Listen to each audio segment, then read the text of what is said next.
Abooluganda, Mukama waffe Yesu Kristo yeebazibwe nnyo era aweebwe nnyo ekitiibwa. Balamusiza mwena mu linnya lya Mukama waffe Yesu Kristo, Omwana wa Katonda omulamu. Nate era twebaza Katonda olw'ekiseera kino. Mukama Katonda omusumba omulungi, tukwebaza, tukuddisa ekitiibwa, Ayi Yesu Kristo. Tukuddisa ekitiibwa olwazi olw'edda n'edda. Tukugulumiza kubanga gwe Katonda gwanira okusinzibwa n'okuweebwa ekitiibwa ennaku zonna. Gwe Katonda entandikwa era enkomerero. Katonda the Alpha and Omega, the beginning and the end. Katonda ataggwaawo naye olubeerera. Ekitiibwa n'ettendo kikuddirenga ennaku zonna mu linnya erya Yesu. Kitange, nsaba mukwano gwange otuwe ekisa, Mwoyo Mutukuvu otubeere. Oggule emitima gyaffe era tugikuwa okubeera entebe y'otuulenga mu ffe, otuluŋŋamyenga. Ate era otumanyisa ebituufu bye tuteekeddwa okukola, bye tutateekeddwa otuyamba okubita. Otuyigirize amakubo go agatali gago tugate mu linnya erya Yesu. Gula amaaso gaffe ag'omwoyo n'amatu gaffe, tulabe, tuwulire era tusaba n'ekirabo ekya discernment mu bulamu bwaffe mu linnya erya Yesu. Amiina. Abooluganda, leero tubuuzibwa ekibuuzo nti kiki ekyo kiyinza okuba nga kikulemesa okuyingira eggulu?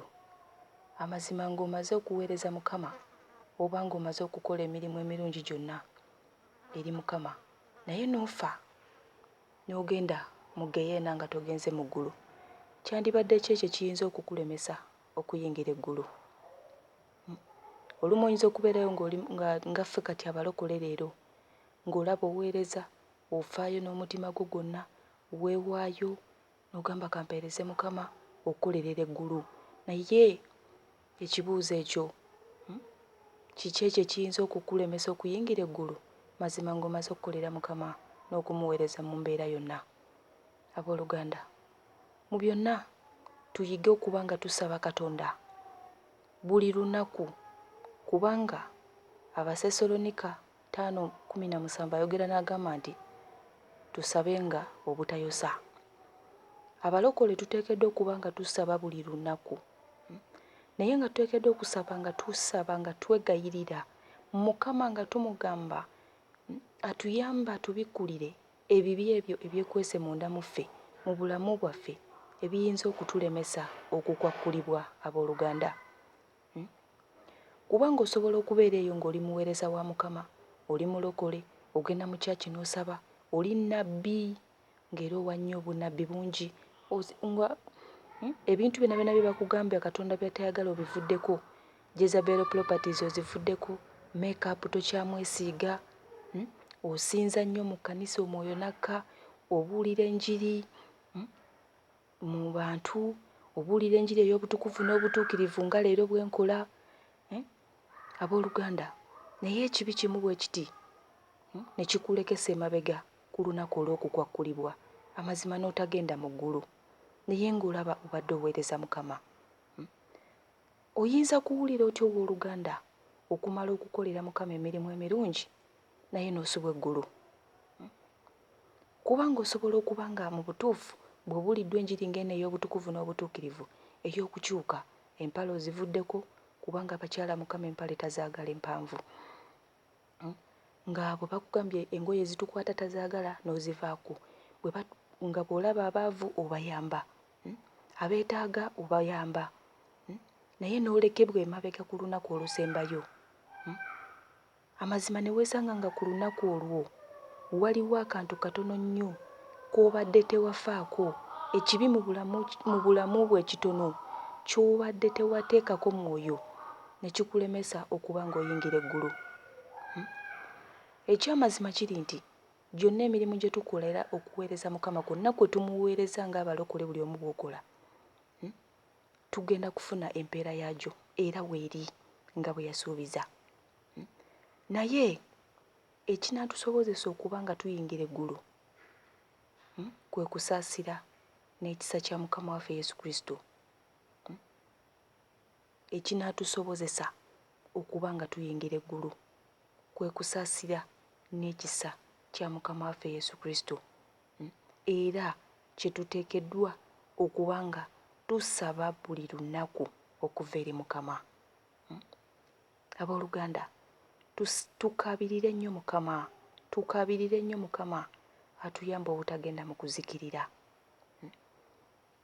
Era ng'obubaka buno oba message eno ya buli muntu, ya buli mukkiriza oyo akkiririza mu njiri ng'eno ey'obutukuvu n'obutuukirivu. Bye tujja nga tubagamba Katonda by'atayagala. Enjiri eno yiyo, message eno yiyo, buli awulira nti nno oyagala eggulu. Amazima tusaba Mukama atuwe ekisa, atukyuse ate era atubikkulire buli kibi ekyekwese mu bulamu bwaffe, buli kibi ekyekwese munda mu ffe ekinaatulemesa okuba nga tukwakkulibwa. Kubanga abooluganda, abantu abamu batutunuulira, abantu abamu bayinza okuba batuwulira eyo nga tubuulira enjiri, oli n'akwegomba n'agamba mazima nandibadde nga gundi, muli n'agamba singa nange mbeera nga sisita gundi, singa nange mbeera nga brother gundi. Amazima naye nga tomanyi omuntu oyo gwe weegomba waayita mu nkolagana ye ne Katonda, nga tomanyi waayita. Amazima nga tomanyi bw'alwana kubanga buli lunaku atta omubiri guno kubanga gwe gututeeka mu kibi. Kubanga abalokole ffenna bannaaye tulina okuba nga tutta omubiri ku lw'omwoyo. Bannange abaana ba Katonda, naye Mukama kyatwagaza ki? Gwali eyo ng'osobola okuba nga weegomba munno nti nandibadde gundi. Oyinza okuba omutuufu naye ate nedda. Owooluganda, beera Katonda ky'ayagala obeere. Beera ekyo ggwe ky'oli ky'oteekeddwa okubeera ng'omuntu, kye baakutondera, ky'oba osaba Mukama ky'oba obeera. Tosaba kubeera munno, naye gamba Mukama nfuule ekyo kye nteekeddwa okubeera, kubanga buli omu yamutonda alina ky'ateekeddwa okubeera. Abooluganda, tukaabirire Mukama, tukaabirire Mukama, tukaabirire Mukama nga tumugamba nti Mukama Kitaffe, twagala eggulu. Mugambe Mukama njagala okuyingira eggulu, naye nsaba ombikkulire ekyo ekibi ekiyinza okuŋŋaana okuba nga nkwakkulibwa ku lunaku luli nga lutuuse. Muganda wange omuwala, muganda wange omulenzi, ebirowoozo byo biri ludda wa? Ebirowoozo byo birowooza ki ku ggulu? Abooluganda, kubanga kati ekiseera bwe kituuse leero otegedde amazima, otegedde Katonda by'ayagala ne by'atayagala ebisinga.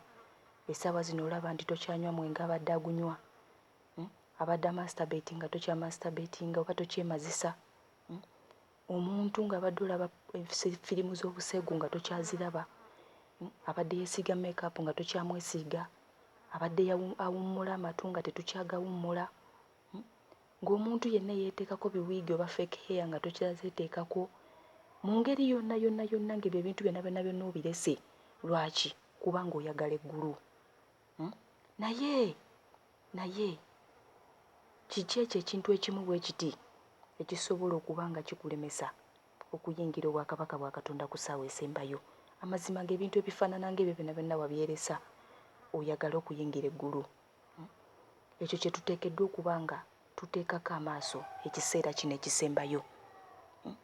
Kye tuba tuteekako amaaso ekyo ekintu kyonna, byonna Katonda by'atugaana okuba nga mu ttukuvu n'obutuukirivu buno tubite, naye tunoonye n'ekyo ebyo ebyekwese munda nga tumusaba abitubikkulire, tubyenenye tubite, tusobole obutalekebwa ku lunaku luli olusembayo. Era mbasaba abooluganda tukimanye nti Mukama obubaka bw'abuwa owooluganda omu, ffenna baabutuwadde abamukkiriza. Era nga buno obubaka yabuwa sisita omu. Era nga Yesu Kristo atugamba nti tuyita mu mbeera oba mu kubonyaabonyezebwa olw'erinnya lye. Era atugamba nti tujja kukubibwa, tujja kuba nga tubonyaabonyezebwa, naye atugamba nti tetweraliikirira, kubanga ye ali mu kututeekerateekera empaka ez'okuyingira eggulu. Abooluganda, tulina okuba nga tufuba okutuuka ku nkomerero, okuba nga tuwangula, nti newankubadde nga tubonyaabonyezebwa olw'erinnya lye, tukinyuzibwa mu mbeera yonna olw'okuba nga ye waliwo ekintu kimu kye tuteekeddwa okuba nga tusaba buli nnaku okuva gy'ali, era ng'ekyo kye bayita okusaasira. Okusaasira kwe kubeere gye tuli. Era n'agamba nti tufubenga nnyo okulaba nga buli nnaku tumusaba okusaasira kwe, kubanga okusaasira kwe kwe kugenda okuba nga kutuyamba okuyingira eggulu. Abooluganda, bw'atyo n'agamba Yesu Kristo nti mu akaseera katono, Mukama Yesu Kristo n'atugamba nti akaseera akatono ennyo abaana be tugenda kuba nga tuwulira mu mbeera gye tuyitamu oba gye tugenda okuyitamu ejja, tugenda kuba nga tuwulira nga alinganga atulese, ng'alinganga atuvuddemu, ng'era abantu abamu tugamba Mukama waffe Yesu Kristo takyatufaako, nga twebuuliza ddala Yesu Kristo ali ludda wa, nga olw'okubonaabona kwe tulimu ne kwe tugendamu. Naye Yesu Kristo atugamba nti mu masekkati g'obulumi wajja okujja, mu kutulugunyizibwa awo mu masekkati wajja okujja bw'atyo anunule abantu be, oba atununule abaana babasobodde okuyimirira. Abooluganda, bino byonna Mukama nga binnyonnyola Sister Grace, naye byaffenna abeetaaga okuyingira eggulu. Tulina okuba nga tukola, tulina okuba nga tukola obulungi, tulina okuba nga tukola emirimu gya Mukama era nga tukolera Mukama. Naye emirimu gino gye tukola si gye gigenda okuba nga gituyingiza obwakabaka bwa Katonda, wabula atugambye okusaasira kwe. Mujjukire ne Bayibuli egamba nti gw'alisaasira gw'alisaasira. Atugambye tukisabenga buli lunaku nga tukunoonya, nga tukola obutukuvu n'obutuukirivu, nga twenenya, nga tusaba buli lunaku. Tetwerabiranga abooluganda okusaba okusaasira kwa Mukama waffe Yesu, kubanga kwe kugenda okutusobozesa okuyingira obwakabaka. Buli lunaku tusabirenga okusaasirwa okuva eri Mukama. Abooluganda, Mukama waffe Yesu Kristo ali kumpi kujja, naye okola ki gwe yenna n'obulokozi bwo? What are you really doing with your salvation? Mu bulamu bw'okkiriza Mukama Katonda akole mu gwe omulimu, omukkiriza Yesu n'omuwa ebbanga okukola mu gwe oba nedda? Kubanga Mukama gw'oteekeddwa okutta n'ogamba Mukama kati neewaddeyo gy'oli, jangu okole mu nze nga bw'oteekeddwa okukola nsobole okuwangula. Abooluganda, kyonna kye tuyitamu olwa Mukama waffe Yesu oba okubonaabona kwonna, bambi twenenye tusabe nga tusabira okusaasira nga tusaba okusaasira okuva eri Mukama waffe Yesu, kubanga tewaliyo kwenenya mu ggeyeena, tewaliyo abooluganda agenda kwenenyeza mu ggeyeena. Naye mukimanye nti Mukama waffe Yesu Kristo atwagala. Abooluganda, tetusubwa eggulu olw'okuba nga omuntu yenna, tosubwa eggulu olw'okuba nga omwami wo, tosubwa eggulu olw'okuba nga omukyala wo, tosubwa eggulu olw'okuba nga abaana, tosubwa eggulu olwa famire yo. Owooluganda, tosubwa eggulu olw'omusumba wo oba olw'ekkanisa mw'osabira. Bannange, salvation ya muntu omu, obulokozi buli omu bwa muntu omu. Abooluganda, tukabirire nnyo Mukama. Tewabaawo ky'oganya okukusubisa eggulu. Ne bw'aba famire, ne bw'aba muzadde wo, toganya muntu kukusubya kuyingira ggulu. Abooluganda, tugende ku maviivi gaffe kati, twenenye, tusabe, twegayirire Mukama, ng'omutumubuuza ddala kibi ekyo kiri mu nda zaffe ekiyinza okutulemesa okuba nga tuyingira eggulu. Bannange, twenenye. Tutwala obudde bungi, process ebeera mpanvu nga tukola ku bintu by'okutambula, kugenda Bulaaya, oyagala passport, oyagala visa, you need a ticket. Naye bannange, tugezeeko tulwane nnyo n'okuba nga tulwanira okuyita mu lugendo olwo olw'okuyingira eggulu, kubanga nayo process y'amaanyi ate kuba funda naye abalira batono. Bwe batyo tubeere bagumu, tubeere b'amaanyi, tukkirize nti Mukama waffe Yesu ali ku lw'obulamu bwaffe. Tulafube okulaba ng'emyoyo gyaffe giwona okugenda mu geyeena naye tuwangule obwakabaka. Mukama abanjagalire mu linnya erya Yesu, amiina.